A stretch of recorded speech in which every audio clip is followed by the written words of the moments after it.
Boa noite, irmãos. Graças e paz a todos.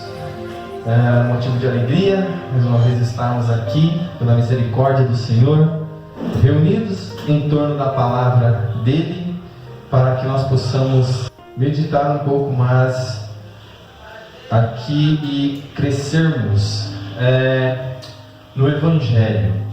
No último culto, nós falamos um pouco sobre os versículos 16, 17, e hoje nós vamos dar mais uma olhada neles, porque é como eu falei, eu não quero correr, e tem coisas importantes para nós meditarmos aqui. Então, nós vimos nos cultos passados que o apóstolo Paulo, ele enfatiza o quê? Que ele não se envergonha do Evangelho. Quando ele fala isso, ele está dizendo o oposto. Ele está dizendo que só se gloria no Evangelho. Isso é uma base muito importante, porque tudo que nós temos é o Evangelho. Então, o apóstolo Paulo, nós meditamos sobre isso, nós vimos o quanto isso é importante. Paulo, então, ele prossegue dentro disso, ele diz por que ele não se envergonha do Evangelho. Ele diz porque é o poder de Deus para a salvação de todo aquele que crê. Então, o que nós vimos foi Paulo dizendo: olha, eu me glorio no Evangelho de Cristo, e eu descanso nisso. Por quê? Porque o Evangelho, a pregação, é o poder de Deus para a salvação de todo aquele que crê. Então nós vimos que há uma implicação no Evangelho, a qual esse Evangelho que nós pregamos, ele impõe ao pecador. Vimos anteriormente que tanto a salvação como o meio pela qual Deus resolveu salvar o pecador são coisas que estão no domínio de Deus. Então, a salvação do princípio ao fim, toda ela pertence a Deus. E nós vimos então que Deus, ele é responsável pela salvação do homem. E nós também meditamos sobre o que é esse poder. Então, sendo assim, como nós vimos que a salvação e o meio pela qual o homem é salvo pertence a Deus e faz Deus responsável por isso, sendo assim, nós notamos a impossibilidade do homem de arrogar para si qualquer mérito ou qualquer coisa do tipo. Então, a nossa salvação, que nós estamos estudando e nós estamos pregando e nós estamos vendo, é que esse Evangelho, a glória dele é para Deus. Então, a salvação, a glória da salvação pertence unicamente a Deus, e ao homem não pertence nada, Nós vemos que o homem, como nós sempre falamos aqui, que o mérito do homem ele não tem mérito algum, não há contribuição, é uma obra monergista, onde só Deus age na vida do pecador. E é claro que quando o pecador ele responde a essa salvação, já é o próprio Deus agindo através da vida do pecador.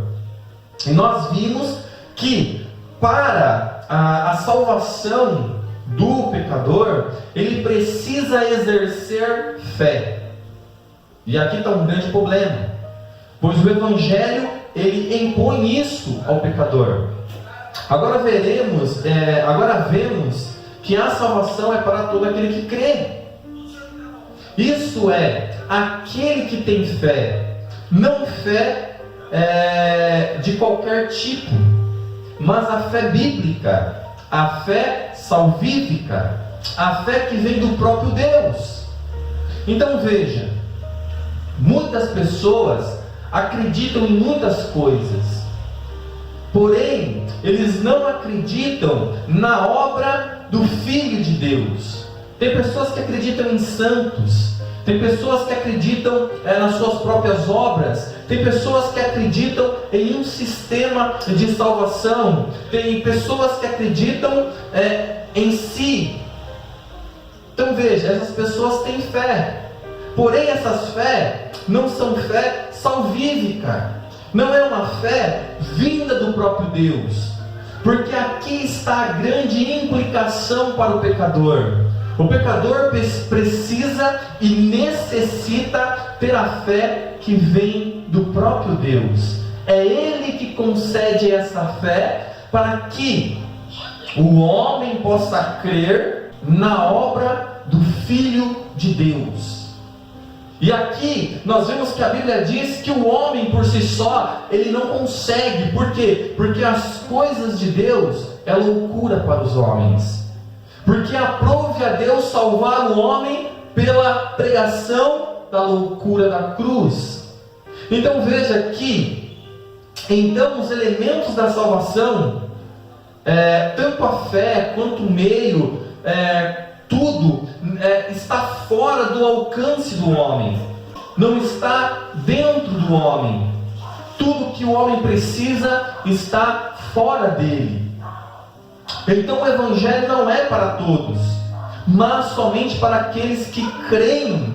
Isso é, para aqueles que possuem a fé salvadora, aqueles que acreditam não em qualquer coisa, mas aqueles que acreditam na mensagem da pregação da cruz, porque isso é Evangelho. Veja, nós somos chamados a ter fé em algo específico. Por isso é tão importante, e por isso que Paulo, ele liga uma coisa a outra. Ele nos demonstra a importância da pregação. Então, não há como o pecador conhecer Deus, senão pela pregação do Evangelho. E o Evangelho nada mais é do que a obra completa, terminada, concluída e executada na cruz. E aqui está algo que o homem então natural ele não possui, porque aqui há o que? Uma implicação, a fé. Pois em Efésios capítulo 2, versículo 8 e versículo 9 diz: porque pela graça sois salvos, veja, mediante a fé, e isto não vem de vós, é dom de Deus, não de obras, para que ninguém se glorie. Então aqui nós estamos vendo a implicação que o Evangelho coloca, e nós vemos então que isso não está dentro do homem, não está ao alcance do próprio homem. O homem ele não pode gerar essas coisas. E então a Bíblia diz que nós somos salvos pela graça, mediante a fé, e isto não vem de vós, é dom de Deus. Tanto a graça, tanto a fé é dom de Deus. Então descobrimos e enfatizamos o porquê o apóstolo Paulo, ele se gloria do Evangelho. Ele se gloria do Evangelho pelo seu impacto regenerador e transformador de vida que ele tem. O poder de Deus acompanha a pregação do Evangelho para vencer então essa fraqueza e incapacidade espiritual que resulta do pecado na vida do pecador. Por isso, nunca devemos nos esquecer que ao pregar o Evangelho, a mensagem em si é a própria pessoa de Jesus Cristo. Portanto, Jesus Cristo é também chamado de o poder de Deus, indicando uma vez mais que o Evangelho é o próprio Cristo, oferecido e recebido pelos crentes. Em 1 Coríntios capítulo 1, versículo 24 diz assim: mas para os que foram chamados, tanto judeus como gregos, pregamos a Cristo, poder de Deus e sabedoria de Deus. Aqui isso é muito importante. Por quê? Porque nós estamos vendo que o apóstolo Paulo, ele diz que tanto os judeus quanto os gregos, aqui é os gentios, as demais nações, eles são salvos da mesma maneira, porque nós pregamos a Cristo, que é o que? O poder de Deus e a sabedoria de Deus. Lembrando que a Bíblia diz que estamos mortos em pecados e delitos. Então, amados, veja quão importante é nós entendermos isso, porque isso aqui é o Evangelho, é isso aqui que nos salva, é isso aqui que nos leva para o céu, é isso aqui que abre as portas do paraíso para nós. Quando nós compreendemos o Evangelho, quando nós entendemos que o Evangelho é o próprio Senhor Jesus Cristo, pois a mensagem não pode ser desassociada de Cristo. Por isso que Paulo diz que ele não pregava outra coisa a não ser Cristo e este crucificado. Lembrando que nós estamos falando pelo meio a qual todo homem é salvo. E agora nós vamos prosseguir, porque ele diz: estamos então diante do poder e o meio pelo qual o homem pode ser salvo, e ambos não dependem dele. É diante dessa realidade que todo pecador deve ser colocado pelo pregador. Mostrar ao pecador que a salvação não requer méritos, mas não é universalmente desfrutada, ela requer fé, coisa que o homem natural, nós aprendemos que ele não possui. Por isso a salvação é uma obra de Deus, e não uma obra em conjunto ao homem e à sua capacidade. Glória a Deus.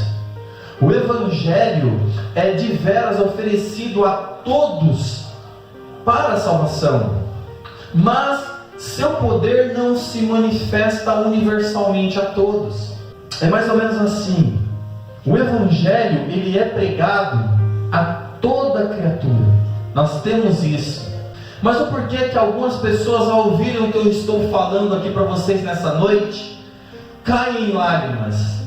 O porquê pessoas, ao ouvirem o que eu estou falando aqui nesta noite, caem em arrependimento? Porque pessoas, ao ouvirem o que eu estou pregando aqui nesta noite, ao ouvirem essa mensagem, eles entendem que precisam de um Salvador, eles entendem que sem Cristo eles não conseguem ser salvos. E por que pessoas, ao ouvirem essa mesma mensagem, não respondem, não dão nenhum sentido, eles não respondem de nenhuma maneira essa pregação? Por que pessoas, ao ouvirem essa pregação, dão de ombros? Por que pessoas, ao ouvirem essa mesma pregação, não entendem, não compreendem? Por que pessoas, ao ouvirem essa mesma pregação, os seus corações não são alcançados? Ou porque pessoas, ao ouvirem essa mesma pregação, eles não são quebrantados? Por que eles não choram? Por que eles não se arrependem? Por que eles não se voltam para Cristo? Porque o Espírito Santo não age neles eficazmente.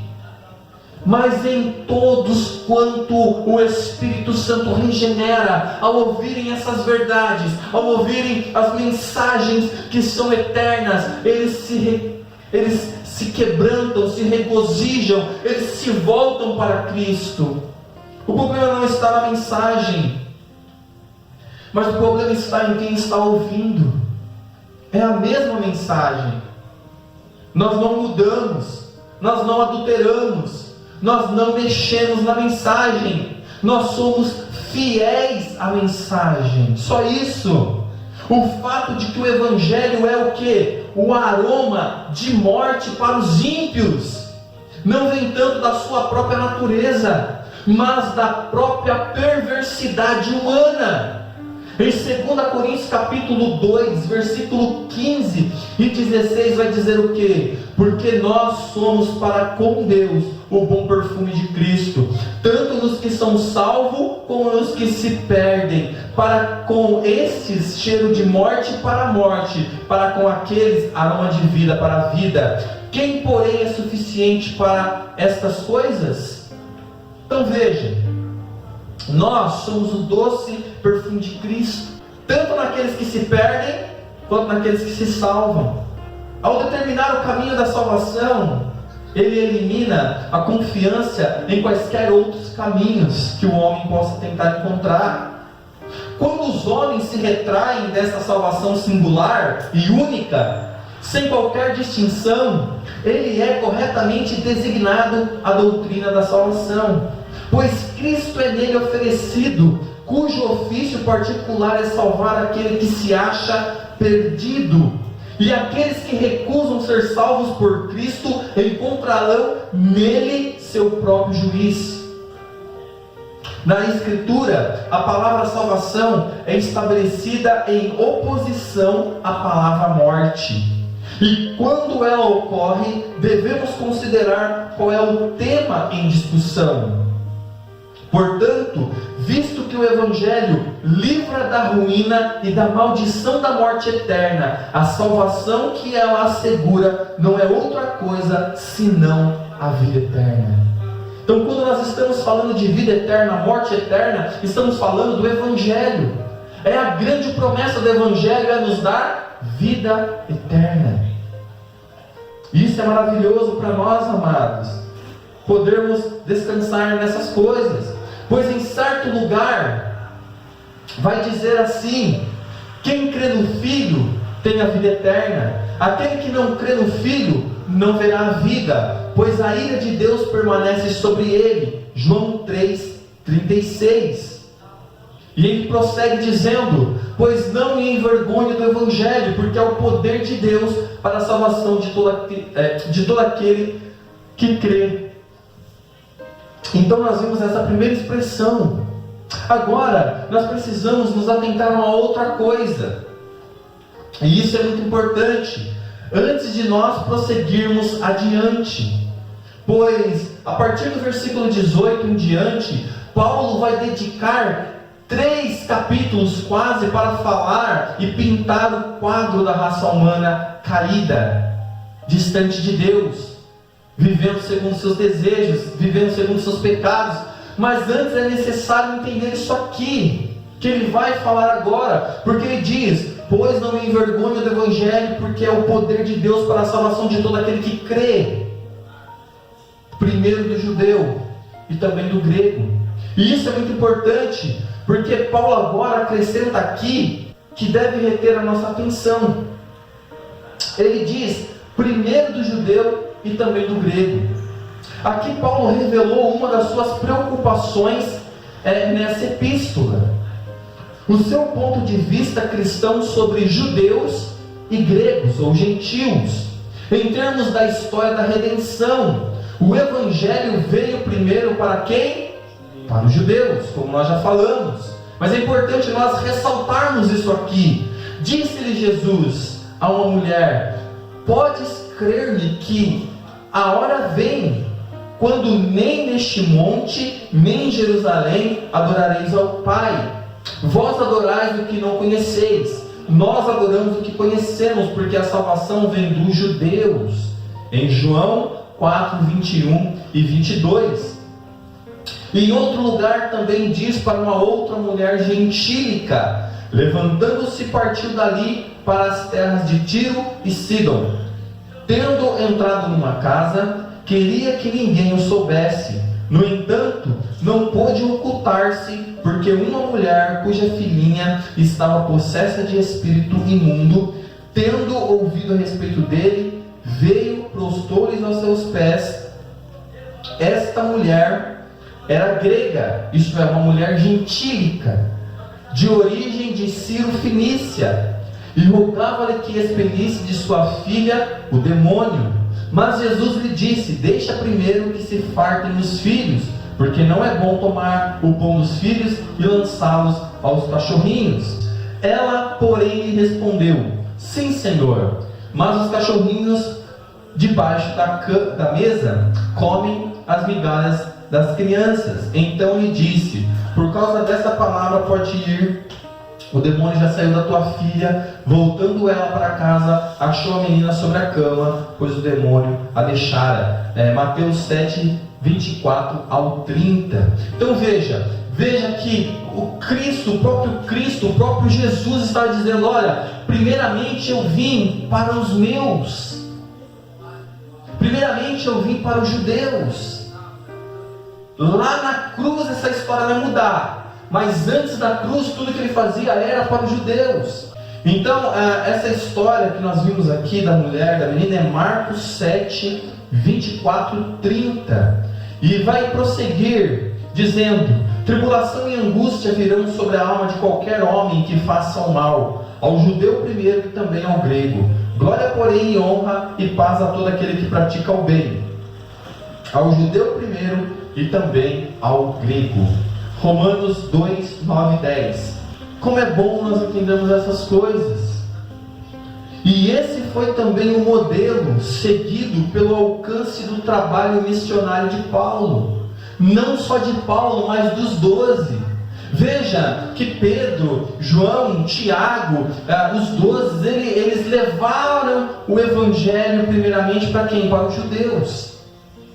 Então eles fizeram esse trabalho evangelístico primeiramente para os judeus, dizendo que, olha, o Messias veio, o Messias esteve entre nós, o Messias morreu, ele ressuscitou, ele cumpriu todos os requisitos e agora ele vive para todo sempre.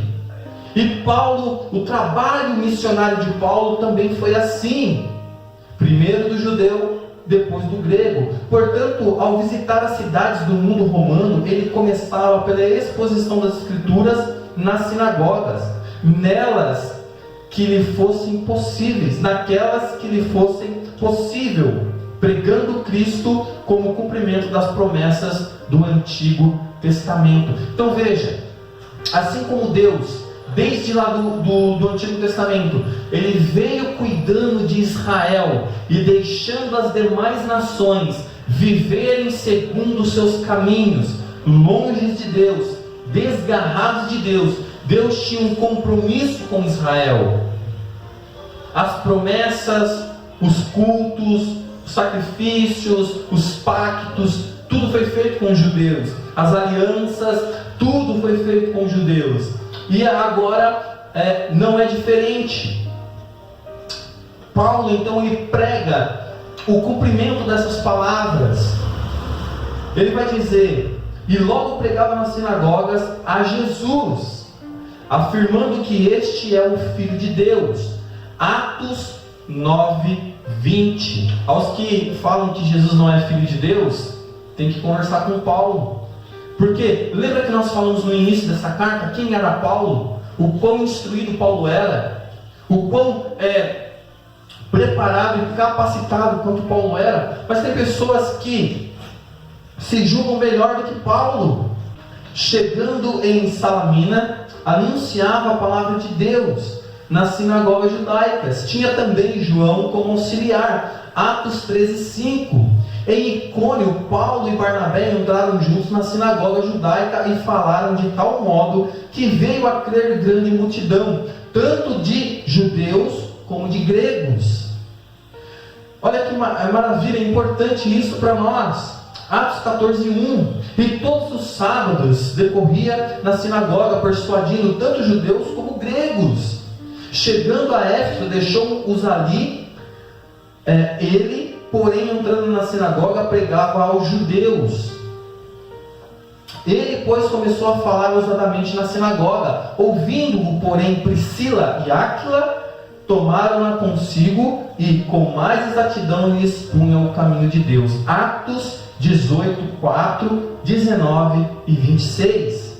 Durante 3 meses, Paulo frequentou a sinagoga, onde falava ousadamente, dissertando e persuadindo com respeito ao reino de Deus. Então, assim, por que nós temos que entender essas coisas? Porque é importante para nós entendermos essas primícias. É importante entender que Deus, quando Ele cumpre todas as promessas, Ele não se esquece do seu povo.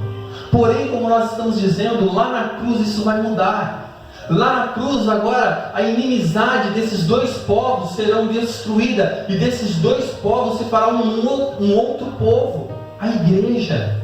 Agora não existe mais Israel e os gentios, agora existe a igreja, o povo de Deus.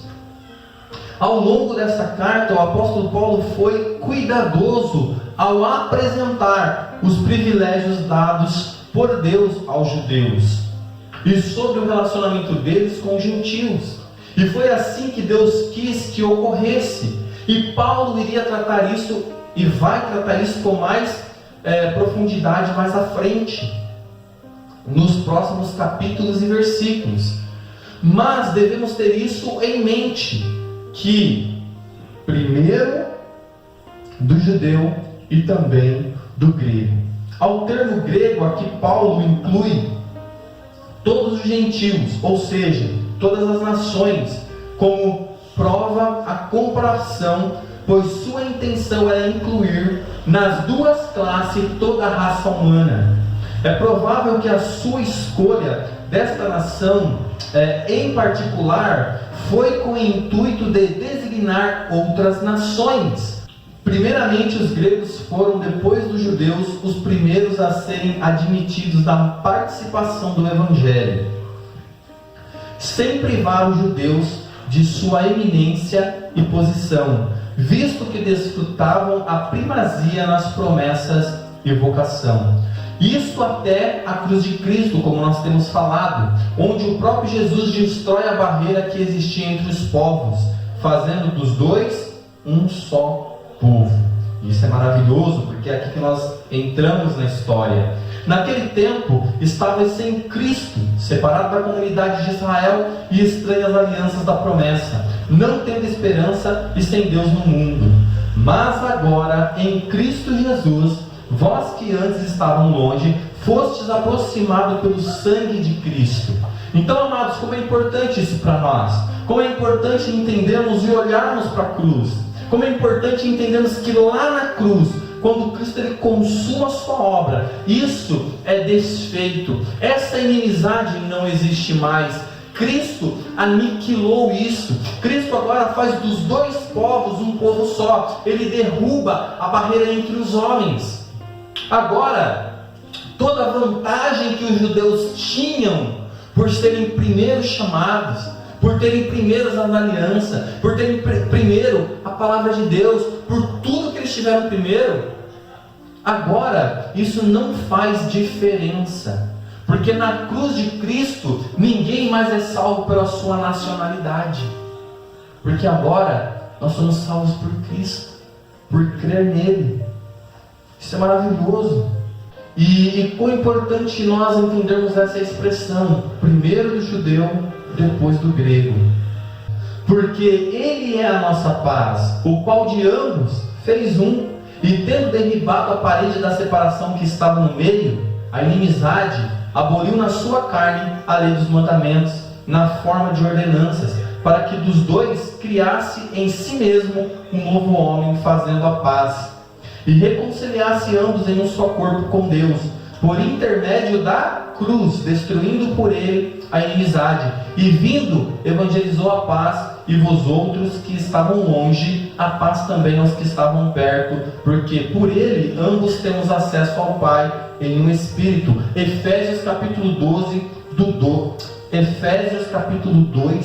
12 ao 18. Então veja, tanto os que estavam perto, teoricamente, que são judeus, quanto nós que estávamos longe.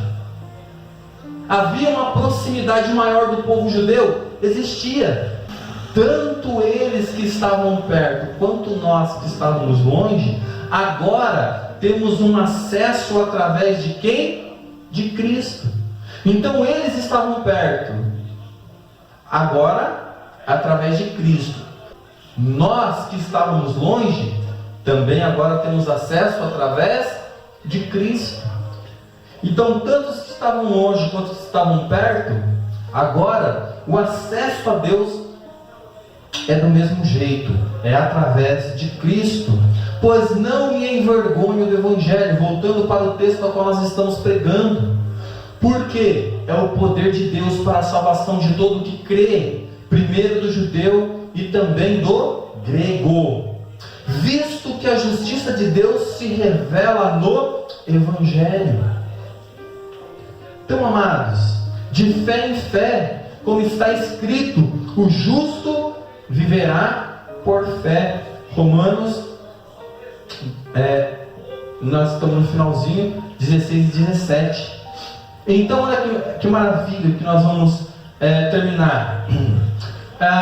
Aqui, nessa parte, eu vou preferir a tradução da King James, da Bíblia King James. Por quê? Porque ela vai nos dar algo muito mais próximo daquilo que era a intenção de Paulo. E muito importante entendermos o que Paulo está querendo dizer. Por quê? Porque ele vai dizer assim, olha: visto que a justiça de Deus se revela no Evangelho, na obra de Cristo. Então veja, nós somos justificados através da justiça de Cristo, uma justiça que do princípio ao fim é pela fé. A expressão que o justo viverá pela fé, de fé em fé, isso aqui, de fé em fé, ele diz para nós que a nossa justificação do princípio ao fim é pelo quê? Pela fé. Então, como eu sou justificado? Como você é justificado? Pela fé. Quando você crê na obra de Cristo. Por isso que é importante pregar o Evangelho. Por isso que é importante anunciar a cruz de Cristo, porque é lá na cruz que isso acontece. A imputação dos nossos pecados em Cristo. Por isso que Ele é considerado justo e justificador. Então, a nossa justificação é por fé. Como eu sou justificado? Quando eu creio. Creio no quê? Naquilo que Cristo fez por mim. E isso me justifica. Então, eu não sou justo, eu sou declarado justo. A partir do momento que eu creio em Cristo, os meus pecados são perdoados. Cristo, Ele morre por todos os meus pecados. Não existe um pecado que eu cometi, que eu estou cometendo, eu irei cometer, que Cristo não morreu, que Cristo não me perdoou, que Cristo não pagou a pena. Cristo, Ele satisfaz a justiça de Deus. Cristo, Ele satisfaz a ira de Deus. Ele apazigua a ira de Deus que está sobre mim. Por isso que é importante crer no Filho, porque todo aquele que crê tem a vida eterna, mas todo aquele que não crê, que não tem fé, a ira de Deus permanece sobre ele. Isso é importante, amados. Então, nós somos justificados do início ao fim pela fé. Somos salvos pela fé.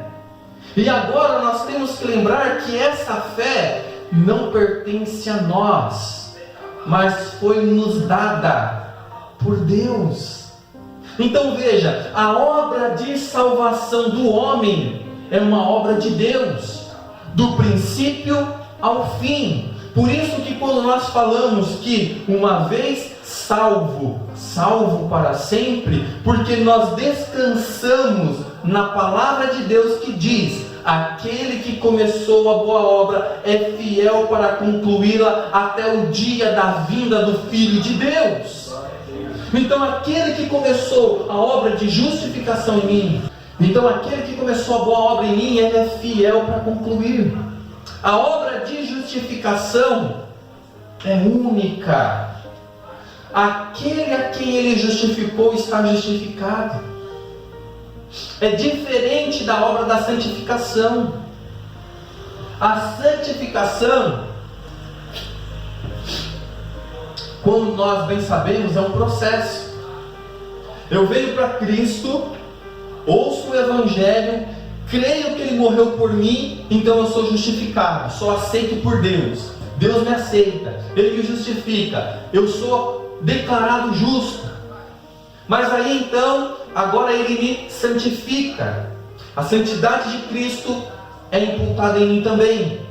E agora existe o que? Um processo de santificação. Então, eu paro de fazer algumas coisas por amor a Cristo. Eu não deixo de fazer as coisas para ser salvo. Eu deixo de fazer as coisas porque eu nasci de novo. A minha natureza odeia o pecado, odeia tudo aquilo que me afasta de Deus, odeia tudo aquilo que matou o meu amado naquela cruz. É isso que me faz andar em santidade. Quando eu olho para o meu pecado, eu olho com os olhos de Deus, eu olho com os olhos de Cristo, que Ele odeia o pecado, Ele abomina o pecado. E é por isso então que, quando nós falamos que uma vez salvo, salvo para sempre, isso não me leva a uma vida de pecado. Pelo contrário, me leva a uma vida de santidade. Porque agora eu não vou fazer as coisas para ser salvo.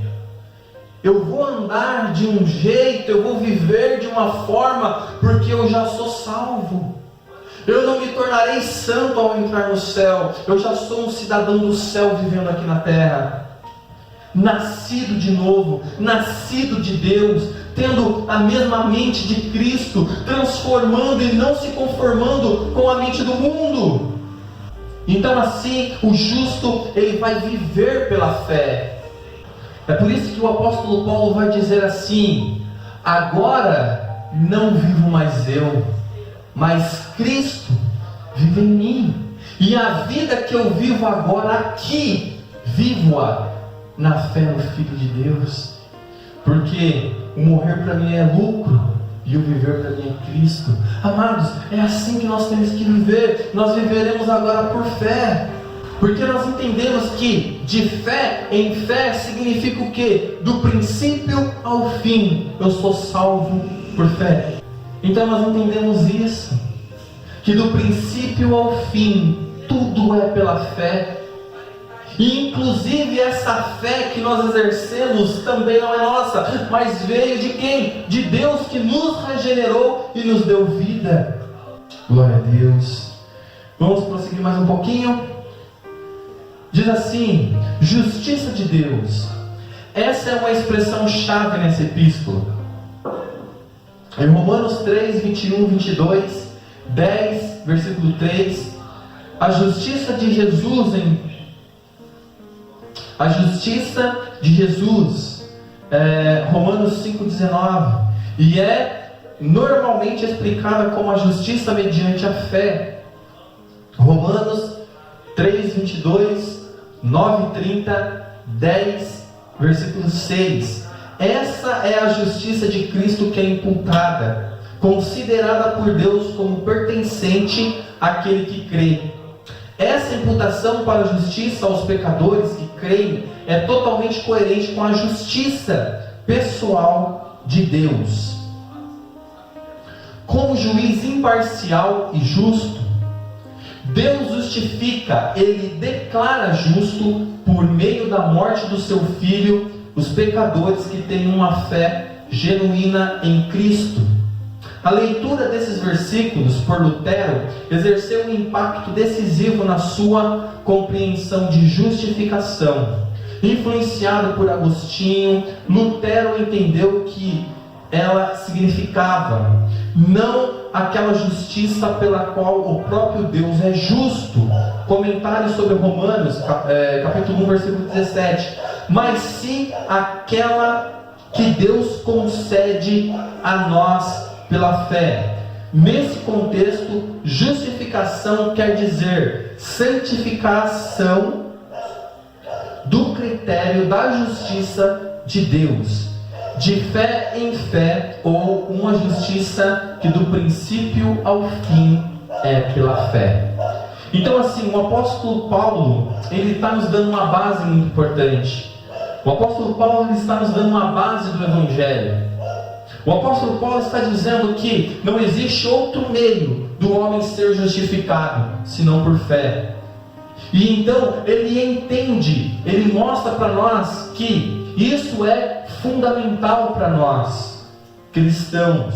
Pois como nós acabamos de ver aqui, Lutero, quando ele leu esses versículos, Lutero diz que os portões do paraíso se abriu para ele, porque até então ele não entendia a justificação, porque até então ele não entendia como um Deus justo poderia aceitá-lo. E como isso é importante você e eu entendermos isso. Como nós estamos falando, a leitura desses versículos por Lutero foi impactante na vida dele. Foi algo maravilhoso, como nós já falamos. Lutero diz que quando ele leu, quando ele entendeu, os portões do paraíso se abriram para ele. E que possa se abrir para nós. Que nós não possamos nos firmar na nossa própria justiça. Pois a palavra de Deus diz que as nossas obras de justiça são como trapos de imundícia. Mas Lutero, ele entendeu e comentou de maneira maravilhosa. Porque ele entendeu que não é aquela justiça pela qual o próprio Deus é justo, mas sim aquela que Deus concede a nós pela fé. Nesse contexto, justificação quer dizer santificação do critério da justiça de Deus. Amados, então isso aqui é importante para nós. Quando você ouve o Evangelho, quando o Evangelho é pregado, repregado, por que nós pregamos tanto, por que nós insistimos tanto nessa pregação, ou por que nós queremos mostrar para o pecador que isso é necessário, que tudo que ele precisa ter é fé. Porque do princípio ao fim, a obra de salvação que é nos dada, que nos é oferecida e que nos alcança, é pela fé. Só que, veja que esse empecilho da fé é o próprio Evangelho que coloca. Então assim, só relembrando aquilo que eu já falei aqui, o Evangelho, ele transpassa, ele sobrepõe sobre qualquer barreira que é colocada entre ele e o pecador. Seja nacionalidade, seja capacidade intelectual, seja qualquer coisa que for colocada como empecilho, o Evangelho ultrapassa, ele sobrepõe. Mas a barreira que o Evangelho levanta, nenhum homem pode transpor. E essa é uma das barreiras. A barreira que para ser salvo você precisa crer.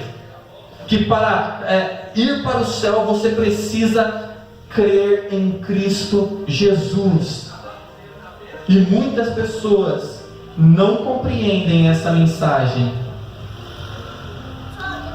Muitas pessoas não entendem que elas não são salvas por algo que elas fazem de bom. As pessoas, elas não entendem que não existe outro caminho de salvação senão Jesus Cristo e este crucificado. Só há uma forma do pecador se achegar a Deus, e através do seu Filho. Lembra que todas as religiões são os homens tentando se achegar a Deus pelos seus próprios méritos. E infelizmente algumas igrejas também são assim. Você é salvo porque você frequenta o culto, você é salvo porque dá dízimo, você é salvo porque dá oferta, você é salvo porque faz a obra, você é salvo porque ensina, você é salvo porque prega, você é salvo porque canta. E infelizmente, então amados, nós temos que entender essas coisas são maravilhosas para nós. Então, nós temos esse Evangelho diante de nós. E agora nós vamos, no próximo culto, quinta-feira, nós vamos caminhar para o versículo 18. E do versículo 18, do capítulo 1, até o finalzinho do capítulo 3, o apóstolo Paulo, ele vai usar 3 capítulos da Bíblia quase, para mostrar o quão pecador o homem é, o quão longe o homem é de Deus, o quão morto o homem está. Então assim, é importantíssimo nós entendermos essa base que ele lançou. É importantíssimo nós entendermos o que Paulo está falando aqui. É importantíssimo nós entendermos qual é a maneira que nós somos salvos, qual é a maneira que nós somos justificados. Então quando nós dizemos assim para uma pessoa, o justo viverá pela fé, se ela não compreender isso, os portões do paraíso não se abrirão para ela. Se a pessoa não entender essa verdade, se a pessoa não compreender essa verdade bíblica, que o justo viverá pela fé,